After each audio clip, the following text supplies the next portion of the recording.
Finally got Kevin Iole here on the program. It's been, I follow him. If you don't, you're an idiot. If you don't follow Kevin, you're an idiot. Complete idiot. When it comes to combat sports, Kevin is the reporter that I go to for not necessarily gossip, but I go to him for all the real news. Now, I follow a lot of other sites for gossip to find out what's happening, kind of this guy hates this guy. But if I want real news, I go to Kevin. And we were just talking off air that the differences in reffing and judging of MMA versus boxing. You make $1,500 if you're reffing a title fight in MMA. You make $25,000 if you're reffing a boxing fight, which is what the ref is going to make for the Mayweather-Mac fight. Kevin, is that fair? Do you think that rate is fair? Well, they don't make $25,000 for every fight in boxing, Frank. So this fight, there's so much money there that they're going to pay them more this particular fight. It is a little nuts, and I do understand that this fight. You said how much are they going to make? You wrote your column and you said that there's going to be like a certain amount of money that's going to be made for this entire fight. It's going to be a huge amount, but it's not going to be the best. It's not going to be the best. They have a chance. They have a chance to break the all-time record. So here's where the record stands right now for gross revenue in a fight is the Pacquiao-Mayweather fight in 2015. They did a little over $600 million, and that included pay-per-view revenue, foreign broadcast rights, the paid gate, meaning ticket sales, particular fight. Most people are optimistic they are going to break the pay-per-view record. That is a long way to go, 4.6 million. So they're selling this for $100 a pop. So you're talking if they do 5 million, which a lot of these people are talking, that's $500 million just in pay-per-view revenue alone. The paid gate is going to be somewhere between 75 and $90 million. I think probably a little closer to 90 than 75. So you add that in. The foreign broadcast rights are expected to come in, 90 to $100 million. So you start adding all that stuff up. The sponsorships, I'm stunned, still haven't been announced yet, but those are going to be, they had a chance if they would have been organized and started it a ways back to get $50 million for the ring, because you could have put a emblem in the center of the ring, on the side. Then you would have had the poles, the corner poles would have had ad logos. They could have gotten 50, but I think now they're 10 to 20 million because of that. You start adding that together, and that exceeds 600 million. That's 700 million or over. So if you go that way, it breaks out that Mayweather has a chance to make over 200 million and Conor to make over 100 million, which I would say is a pretty good payday for any fighter. What's the deal between Conor and the UFC? Because the UFC's got to take something from Conor's purse. They've got to be in the middle of someplace. What's the deal with them? So just so people understand, so Conor, as you know, the UFC contract prohibits you from doing all these other sports, right? So you can't go into another sport without their permission. So Conor had to get permission from the UFC to do that. So in order to do it, the UFC said, okay, we need to be cut in on the money on this deal. That's the one deal I don't know. I know Mayweather and McGregor, their split is 60-40.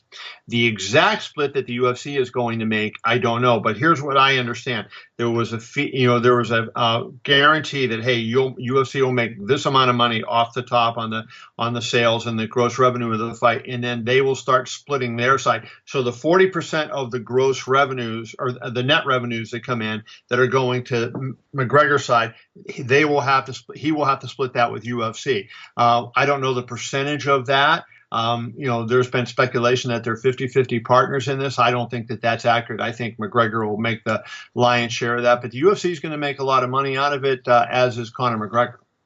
So I've got to ask. Obviously the Muhammad Ali Act is being pushed through, or trying to be pushed through in MMA. It hasn't come to a factor.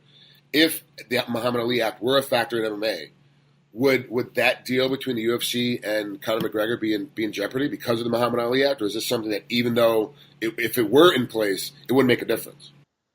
No, it wouldn't make a difference. It's about disclosure, Frank. So what it's about, what the Ali Act says is you have to tell the fighter, here's how much money I'm making from the fight, and here's my sources of revenues. So I did a story about a year ago on a boxer, Chris Algieri. You may know Chris, and he was fighting on a show with Joe DeGuardia of Star Boxing, was the promoter, and he wanted to know what Joe's revenue was, and Joe wouldn't tell him, and he didn't find out until the day of the weigh-in, and he found out that DeGuardia was making more than he was, and so he was not a happy camper, and that kind of eroded the relationship between those sides. So the Ali Act, like, I don't think it's very effective right now. So I know there's a lot of MMA people that really want to see it get in. I'd like to see the whole thing rewritten and then built from the ground up better than what it is right now.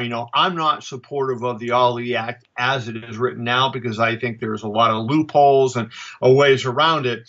And it doesn't really do what it was designed to do. It was written 20 years ago. And I think it was one of those things, Senator McCain was running for president and, he wanted the attention, and this made it look like, hey, I'm on the side of the common man. And he did that thing. But I think they need to really consider rewriting this thing and putting teeth into it and making it more effective. But at its core right now, it's about disclosure to the fighter. So the next question, I got to give you some disclosure of my own. So when I first heard about this fight, I was like, this is the dumbest fight that has ever been put together, ever in the history of fighting, of any kind of combat sport. I don't care if you're talking judo, taekwondo, amateur boxing, professional boxing, MMA, amateur MMA. It didn't make a difference. This is the dumbest fight ever put together. And I used the example of Chris Bird. If I were to fight Chris Bird, and say that, hey, I want to put together this fight, they would never sanction me being able to fight Chris Bird. Because my record's not stellar. His record's not stellar either. He's a retired pro boxer. I'm a retired MMA fighter. It should be okay for us to both jump in, according to the rule that Nevada's kind of put together for this May-Mac fight. But neither one of us have the it factor like Conor and Mayweather have. We don't have that factor where people say our names and they have an immediate opinion about which way they want to go with us. These guys have the it factor.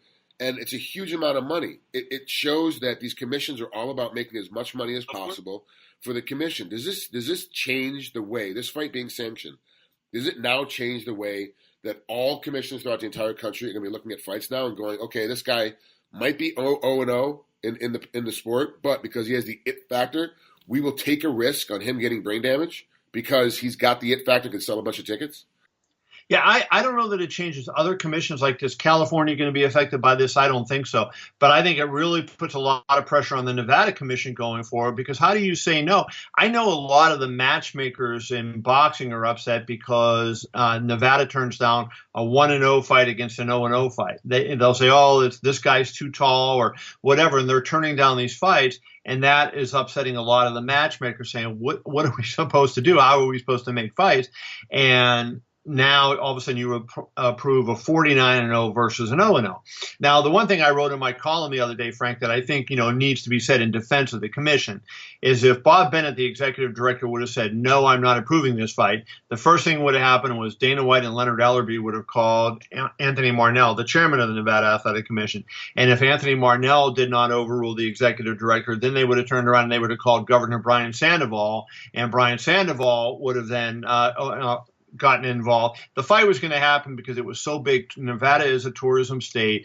This is huge for tourism. It's going to happen. So now that we know that happened, the key thing is they got to make sure that everything is safe. And that went into my column the other day, too, where I said, wait a minute. Conor knows his way around a ring, and I don't anticipate either Mayweather or McGregor suffering a brain injury in the fight. I think it's going to be a Mayweather victory, and we can talk about that more later. But the fact is, you're changing rules that were put in place in 2006 after two fighters died in 2005. In a 3-month span, I was at both of them. Your friend Dave Koken and I were sitting next to each other at one of the fights, and we were actually on the ring apron. And Martin Sanchez was the fighter who died, and he got hit by a straight right hand, fell down, rolled under the bottom rope, and we caught him and saved him from hitting the floor. He would have rolled right off the ring apron and hit the floor, and who knows what would have happened then.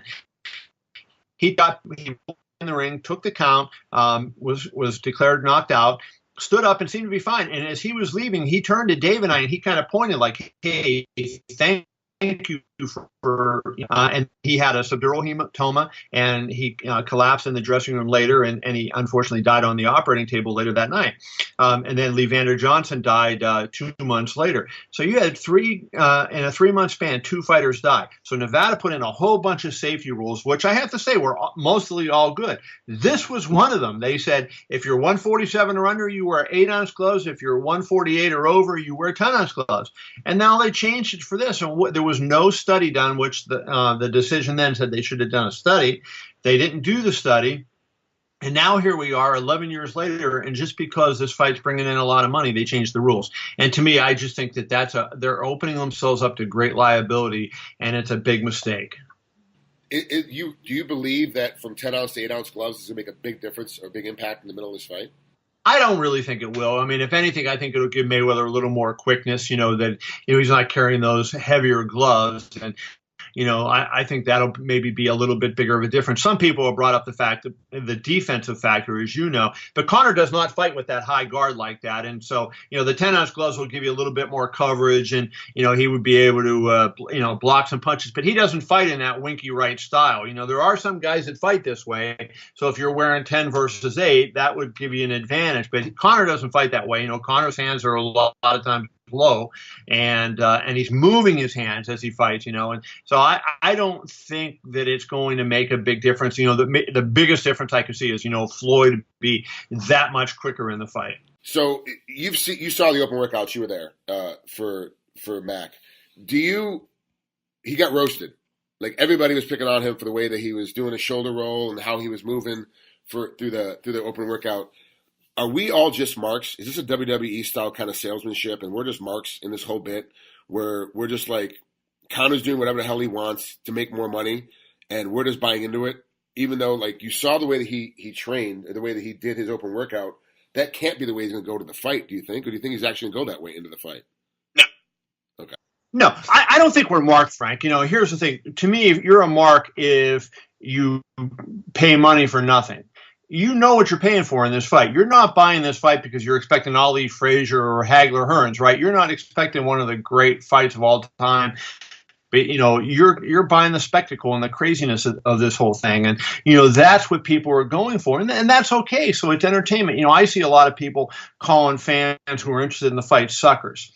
And I don't think they're suckers. I think they understand, hey, you're a sucker if you think you're going to go in there and see a high-level boxing match and, these two guys are going to be at their technical best and going back. That's not what's going to happen in this fight. But I think most people understand that. The media has really put that out there. Everybody has talked about that. So that, it's a fun event. It's a night of entertainment that you're paying $100 for. As far as what Conor's done, I think, to a lot, he's kind of, you remember at the beginning, after the fight was signed, Mayweather put out a training video of himself, and so Conor did it, and Conor made himself look bad in the training video. And I think he's kind of getting everybody sleeping on him, and he's kind of messing around with the fans, like, oh, I look really bad. And I think he's better than what he's putting out. And as far as the sparring video with Paulie, Here, I think it was genius on Dana White's part to release it, because now all of a sudden, it's not clear cut. Like, when I first saw it, Dana sent it out last Friday night. I first saw it, I thought, that's a clean knockdown. And then I saw somebody put it in super slow-mo, frame by frame, and you see when Conor throws that left hand and maybe he's pushing him down a little bit. And, so now there's a debate, and this side thinks it was a knockdown, this side it was clearly a push. Everybody's arguing about it. Guess what they're doing? Talking about the fight, and they're talking about it. And I think in the ring itself, Conor took it as a fight. Conor went in there, I want to win this 12-round event. Paulie took it as, hey, I'm out of shape. I'm helping this guy get ready for Mayweather. I'm sparring. And so they had two different, things that they were trying to accomplish. And so, but that was smart on Conor's part, because that's going to, again, if the notion's out there that Conor is being a world champion, a former world champion, then, people think, oh, hey, maybe it's, it's going to be a more fun fight than I thought. So I think, we're not marks for being interested in the fight, but, we're realistic. We understand what we're getting. So all that being said and done, at the end of the day, it's still a fight, right? It's still a boxing match. Who do you think is going to win? Frank, I think it's going to be a wide win by Mayweather. And, my initial pick was I said Mayweather by decision because that's usually what happens. And he's going to be hard to get hit and he's not going to take risks.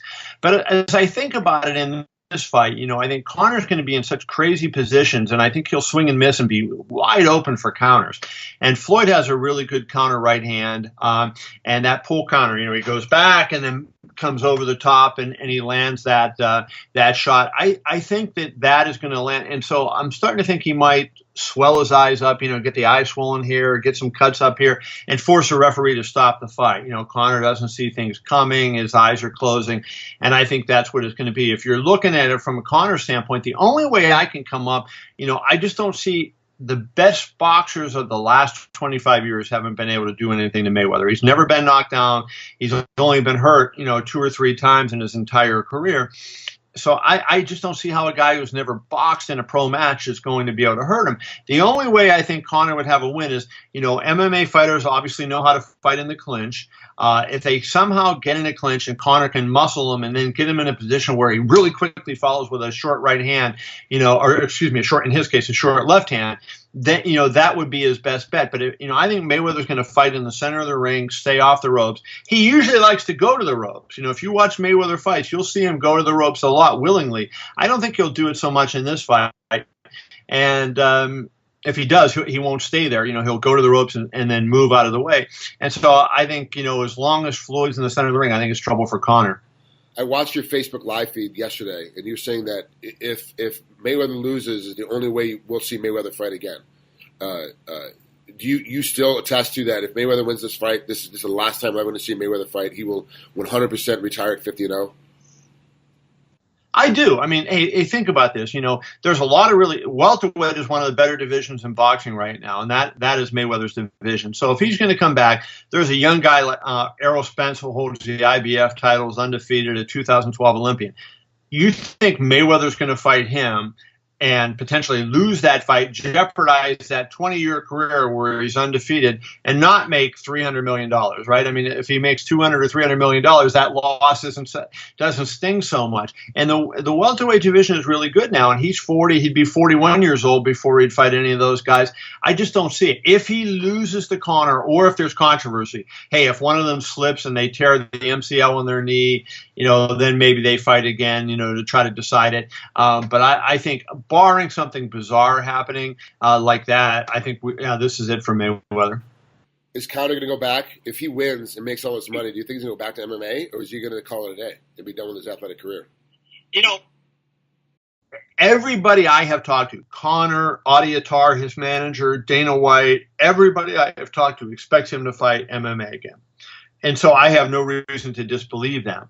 But I think, at the end of the day, and he sits there and he looks at it and he says, I have $100 and some million in the bank, and I don't have to go through all this. I have my kid here that I can enjoy every day. His brand is very big now, and he can make additional money off that. Look at Ronda Rousey is making a lot of money outside the cage, and she doesn't have to go through and you know better than I do how difficult that is. You guys work so hard and sacrifice so much of your personal lives to get ready for these fights, and you're always hurting, you're always in pain, and you're away from your family.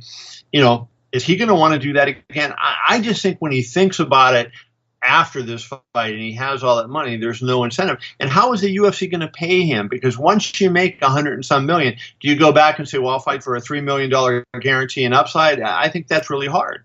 Yeah, it's super difficult. You look at the money like that, there's no way. I think that Conor's just going to be done. I think he's going to walk away from it, especially with $100 million in the bank. But I think if he loses, he's going to come back to MMA just to get that, because there's martial artists, there's boxers, and then there's fighters. And Conor is a fighter. This kid is super competitive. He enjoys the process. If he loses to get the bad taste out of his mouth, he will come back into MMA 100%. I just don't think he's coming back if he makes all this money, which I feel bad for guys like Max Holloway, who now is the champ at 45, and wants him to come back in to avenge that loss to him. That he was the first guy to take him to a decision and can't do it because we all think that Conor's going to be gone. If Conor does come back to MMA, will it be at 45 or will it be at 55? I think he comes back at 55. You know, you're going to see the Tony Ferguson, Kevin Lee fight in October for the interim title. And that, you know, either of those two guys would be a good match for Conor, especially if it's Tony Ferguson. I mean, you know, that Ferguson is on a roll. There's nobody hotter than Tony Ferguson right now out there. You know, Kevin Lee, I think is a good match for him. But, you know, Ferguson wins that fight. You know, that's going to be a big fight, McGregor-Ferguson. And I think it's a better fight for Conor than Khabib would be. You know, Khabib and Tony Ferguson were supposed to fight, and I think Khabib would have been a tough matchup for Conor. You know, not to say Conor couldn't have won the fight, but it would have been a very difficult fight for him. But Ferguson, I think his style plays into Conor's style. So I think that would, you know, that would be the fight that he would come back to. Could he ever go back to 45, and would the UFC let him go back to 45 is the question. You know, he has, look at this. He won his first world title in 2015, December of 2015, and he's yet to defend a title. He's never had a title defense. And so the evidence is pretty clear that he probably wouldn't defend the title. So do they want him being the champion again? And now you're in this whole interim title thing. I think, you know, they'll keep him away from 45, A, because it's tough to make the weight, and B, you know, because his mind, you know, he thinks big. And I wouldn't be surprised if he beats Tony Ferguson. I would not be surprised to see him challenge either GSP, if GSP is the middleweight champion, or Tyron Woodley, if, you know, which would be a really bad matchup for him. But I think, you know, I think he would fight at, you know, another weight class to try to get in, separate himself even further. With that, you talked about GSP. GSP Bisping's coming up here in the horizon pretty quick. Do you like that fight better than I'm sorry, I forget his name. Coming out, Robert Whittaker? Yeah, than Whittaker. Do you like that better? Do you like GSP Bisping better than Whittaker and Bisping? You know, I think Whittaker should have gotten the fight. It's the title fight. Hey, you beat Yoel Romero. I mean, I thought Yoel Romero would destroy him. I mean, Yoel Romero, an Olympic medalist wrestler, a big, powerful guy. They don't even look like they're close to the same weight class, right? And I just thought, you know, Romero would maul him. All credit to Whittaker for doing what he did. So I thought the fight to make was, you know, Whittaker against Bisping, unify the title and get everything back. You know, and GSP to me, like, why does he deserve a title shot at a higher weight class? He hasn't fought in 4 years. What has he done to deserve that higher weight class title shot? I just don't think, you know, he does. I mean, obviously he's been a big star, and you know, I don't have a problem with GSP coming out of retirement to a welterweight title shot. I have a problem with him coming out of retirement to a middleweight title shot. Yeah, you and I are in complete agreement on that one. I thought for sure if he had said, I'm coming back in, give me Tyron Woodley 100%. Oh, I'm bigger now. I'm eating more Burger King and more McDonald's, so I'm going to move up to middleweight. Okay, then you got to fight a couple times to get yourself in. That's what I thought was going to happen. Fight somebody like that, yeah. Yeah, and now all of a sudden he's right and he honestly is holding up the weight class, because now they're saying he wins. If he beats Bisping, he's got to defend it. So now he's going to have to fight Whittaker. So he's going to go right to Bisping. If he beats Bisping, he's going to have to fight Whittaker right away. He beats Whittaker, now all of a sudden he's stuck at the weight class. He's not going back down to welter. Is that? Do you think that like guys like Luke Rockhold and Yoel Romero and obviously Robert Whittaker, we know is frustrated because he earned the right to be in that title shot? But do you feel like the weight class, because GSP is coming back, is being held up now because he's allowed to come right into the title fight? Well, the whole thing, it was held up with Bisping, you know, first, you know, Dan Henderson, and, you know, I mean, again, you know, the UFC allowed him to defend against Henderson, who, you know, his career had earned him a title shot, but his recent performance hadn't earned him a title shot. And so, you know, they went with that because of the rivalry angle, and they thought it would sell. I didn't think that was the right fight to make at that time. So that's where all this, you know, quote unquote, it held up is. And hey, look, you know, I think Luke Rockhold's the best guy in that division. And, you know, he's wanted a rematch. He hasn't gotten it. Who knows? You know, he's going to fight Dave Branch in Pittsburgh next month. You know, who knows, you know, what will happen there. But, you know, I don't think Whittaker's too frustrated because, you know, he did injure his knee and he would have fought this year had he got the, you know, Bisping fight. But I'll tell you what, you know, when we look at Bisping GSP, a lot of people are just arbitrarily ruling Bisping out. I do not. You know, I think GSP is a great fighter. But look, at some point, size becomes a factor. Bisping was a 205-pounder and was a good 205-pounder. Not a world champion guy, but a very good 205-pounder who's come down to middleweight. And hey, say what you want about Bisping, and he got dominated by Tim Kennedy. He knocked out Luke Rockhold. My respect to him for doing that. Give Bisping credit. So Bisping is no joke, as some people like to say. And GSP is a guy going up. We haven't seen him at welterweight. He said at middleweight. He said he walks around at 195.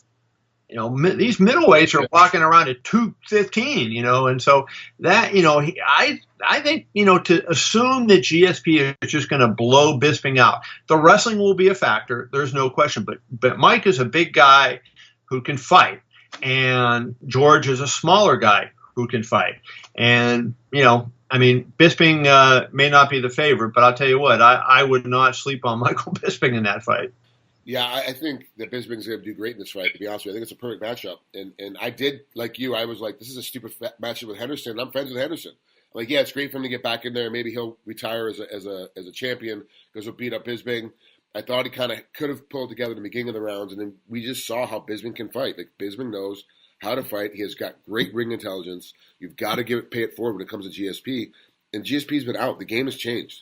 And I said before, I don't think GSP at the welterweight division can beat most of the guys in the top 3 or 4 or 5. Like, I just don't think he's a top 5 guy anymore at the welterweight division. At middleweight, he gets in because of his career. He gets into the title fight. But I think Bisping's a very tough matchup for him. I think it's really tough. And after that, he's got to defend the title. I saw a quick blurb. He's got to defend the title now at that weight class. That it's tough for him. I don't see GSP being on this long-ass terror run like he did at welterweight when he first fought. Coming back now, how the world has changed, the game is completely different from 4 years ago when he last fought. That now him coming in at middleweight, it might be super difficult for him to rack up 3 wins in a row. Like I can see him losing to Bisping, to Whitaker, and then Rockhold, to anybody you want to put behind it. Like I see him losing all these guys. It's like this is a tough matchup. Hey, Frank, I think if you were to put him in a matchup with Tyron Woodley, I think Woodley would be the favorite in that fight. And I know a lot of the fans aren't, fond of Woodley right now because of the Damian Maia fight. And, just the hate for Woodley, I don't get. Woodley's a great guy, and he did what he had to do in that fight. But look, pit him against GSP. GSP, his wrestling is such a big factor. I think Woodley's a better wrestler than he is. And Woodley has a lot more power than he does. And, while GSP may have a better jab than Woodley does, I'll tell you what, I think that would be a tough fight for him. So, it shows the level of the sport. GSP was such a dominant guy when he went out, and he had held the belt with dignity and class, and he beat all comers. Now, 4 years later, we're talking about him, how far down in the top 5 do you have to go before you find a guy where you say GSP definitely beats this guy? That tells you the growth of the sport. It's incredible. It's incredible how much the sport has grown. And the fact that we're literally debating a great fighter like GSP, him coming back, where does he fit? Like, that's how much – it's crazy. If we had this conversation 3 years ago, everyone would have been like, you're an idiot. Like, there's no – GSP beats everybody. Like, at both weight classes, there's no question about it. Now it's like, okay, it's a little strange. Like, we're not really sure where this guy fits in here. I got to ask you about Dillashaw and Garbrandt. This fight's finally going to happen. Obviously, it was going to happen earlier, but then Garbrandt got hurt, so it had to be postponed. I'm not real sure. Like, before, I was undecided who would win that fight. I'm still undecided who's going to win this fight. Help me get off the fence, Kevin. Who do you think is going to be the better fighter that night? I think I'm on the fence to a certain degree, but I think Garbrandt wins the fight. I think Garbrandt is a special fighter. I think he might be the next big long-term star that they have. He has a little bit of everything. And there's a lot of similarities between TJ and Dominic Cruz. And Garbrandt, proved he could deal with the movement and all the stuff that Dominic Cruz brings. And I think there's similarities. They're not exactly the same fighter, Dillashaw and Cruz, but I think there are some similarities. And I just think Cody has so many answers, and he's so well-rounded. He hits hard. He's got the takedown defense. He's comfortable in the ring. He understands, how to move in the ring, and he understands how to control the pace and make you fight his fight. And so, from my standpoint, I think it's a tough fight because TJ Dillashaw is so good. But I think that at the end of the day, Cody Garbrandt is a special fighter, and I think he'll find a way to win that fight. That fight's so interesting to me. I want to go back to boxing for a second. On the same night as the May Mac fight, I was looking over on my other computer screen. There's a Golden Boy fight going off. Miguel Cotto's fighting the same night. Is that why De La Hoya has been so against the May Mac fight at the very beginning? Okay. Oscar. Oscar's a guy that's always what's in it for me. So you saw Oscar in December, I think it was, came out of a nightclub and he's talking to a TV camera. Hey, I want Canelo to fight Conor. That's the fight to make, not Mayweather. And as soon as they make the Mayweather fight, now all of a sudden it's ridiculous that anybody would ever watch McGregor in a boxing match. Like, wait a minute, Oscar, you just said here. So, Cotto is one of the great fighters of all time, a first ballot Hall of Famer. He's done so much for the sport, an Olympian, a terrific fighter. But now he's kind of at the end of his career. He still can fight. I don't think he's done, but, he only has a handful of fights left. And he's fighting a guy that's not even a challenge for him, going up head-to-head with May Mac. I don't understand what they were thinking. Why put that on that show?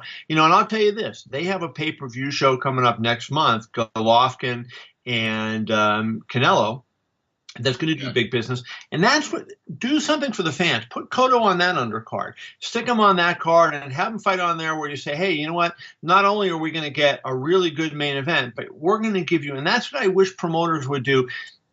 The one thing the UFC did, I think, more than anything else, to blow away boxing into whatever advantage, if you take 1999 till now, and those 18 years, whatever advantage boxing had in 1999, and the gap is closed, if not, changed the other way, is because they made competitive fights on the undercard. And up and down, you would get a card and you look at it and say, okay, I see this fight I like, this fight I like. On a major boxing card, it's always crappy undercards.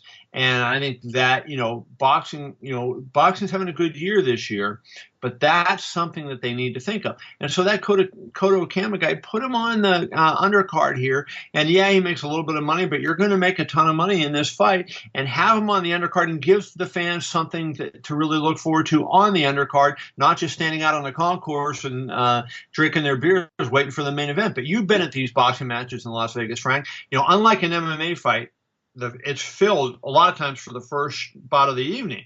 For fights in Las Vegas, boxing matches, it doesn't start filling up until the seventh round of the last undercard fight. People start coming in then. They're just, who knows what they're doing. It's because they don't put good fights on. So I wish they would have done that. To me, that would have been a much smarter move. And I'm like you, even though I'm not there reporting on it, if I'm going to a fight, I am obsessive about being there for the first fight. I feel like, and part of it is me being, I fought a lot of my career in the undercard. And I'm like, I want to be there for the fighters that deserve to be looked at, whether it's a crappy matchup or not. The fighters put the time in, they've done the rounds, they've done the running, they've done all the workouts. I want to be there for them because they deserve to be there. But I also am a fight junkie. I want to see all these fights. I want to see everything. For you, are you at some point, Kevin? You've got to be getting. Here we go again, another fight. I've got to. Okay, hold on. Bye, Sydney. Bye, Crosby. Kiss your wife goodbye. You walk out the door. And you're like, I got to go again to T-Mobile Arena. I got it. This is going to be, it's like, and now it's another 8-hour window of your life where you're like, I'm watching these crappy fights that these promoters are putting on, and I got to report on every single fight and try to make it unbiased. But is there any part of you that's like, I'm kind of tired of doing this. I would like to take a little bit of a break. Or are you still just as passionate when I met you 15 years ago, where you were like jumping up and down about going to the next fight? You're like, I was like, what the hell? This fight sucks. Like, what's he doing? And you were going nuts about seeing some nobody versus some nobody on the undercard. Yeah, I love. I've loved it all my life. When my dad boxed in the Army, was a boxing fan, and so when I was a young boy, the first fight that I saw was 1965, and it turned out to be Sugar Ray Robinson's final fight. He fought in Pittsburgh, so the greatest boxer of all time. My dad's two favorite fighters, number one far and away was Rocky Marciano. My dad was an Italian guy growing up in Pittsburgh, loved Rocky Marciano. That wasn't unusual for Italian guys. Everybody loved Marciano. But he also loved Ray Robinson, who was the best. And so Robinson's career, which was incredibly like 28 years long, it turned out his final fight was in Pittsburgh, and I got a chance to see him. So I've been a fight fan for as long as I can remember. And I'll tell you, to this day, I never have a problem, with go into the fights. I love going to the fights. Now, what I don't like sometimes is, I've been ringside for 7 fighter deaths.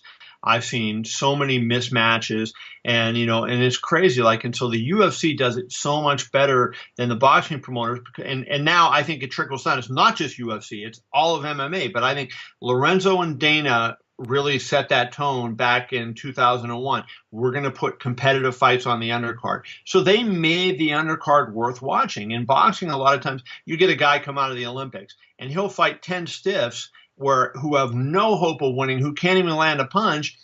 And you're going why do I want to watch this? But in MMA, if you get a guy that's a top prospect, hey, look, let's take Aaron Pico on the Strike Force. Everybody was talking about Aaron Pico as one of the great prospects, maybe the greatest prospect in MMA history. And I had done a story on his opponent beforehand, and he said, hey, look, everybody's missing the boat. And I think I might have been the only one to write a story on him before the fight. And nobody else was talking to him. Everybody was overlooking him. And he comes out and he wins the fight. You would never see that in boxing, ever. And that's what, I think boxing is such a great sport. Combat sports are great, but boxing is great. And there's nothing like a good 12-round fight where the guys are really going at it. But they suffer from so many problems which are self-inflicted, not the least of which is they don't make even matchups. Yeah, and that is a big issue. And there's a lot of padding the records, a lot of choosing your opponents going on in boxing, and that's just the way that the sport is set up. I would like to see a new promoter come in and kind of change the game a little bit. I thought maybe the Klitschko's would have done it with K2 Productions, would have kind of changed the undercard, but it just never happened. It's almost like the culture of boxing is set up so that the only fights anybody wants to watch is the co-main event and the main event, and mainly it's only the main event. And the co-main event sometimes 80% of the time sucks too. So it's very interesting to see the dynamic. And you're right. Dana and Lorenzo in 2001 said this is how things are going to go. It's incredible. Kevin, and that was a huge decision. Yeah, a huge decision. A big makeup for them, and it's been awesome. Kevin, I'm sorry. I told you to take about 15 or 20 minutes. You've been on here for over a half an hour. I apologize. I just can't get enough of talking to you. It really is your passion for the sport, the way you write about combative sports. Your approach to combative sports, and you are really one of the last remaining unbiased reporters out there. You don't care who's going to yell at you. You don't care who's going to be screaming in your ear. This is just the facts. This is how I'm writing everything. And where a lot of reporters in the very beginning was kind of scared of Dana, of getting on his bad side, you were always unbiased. This is just what is going on. This is just how it is.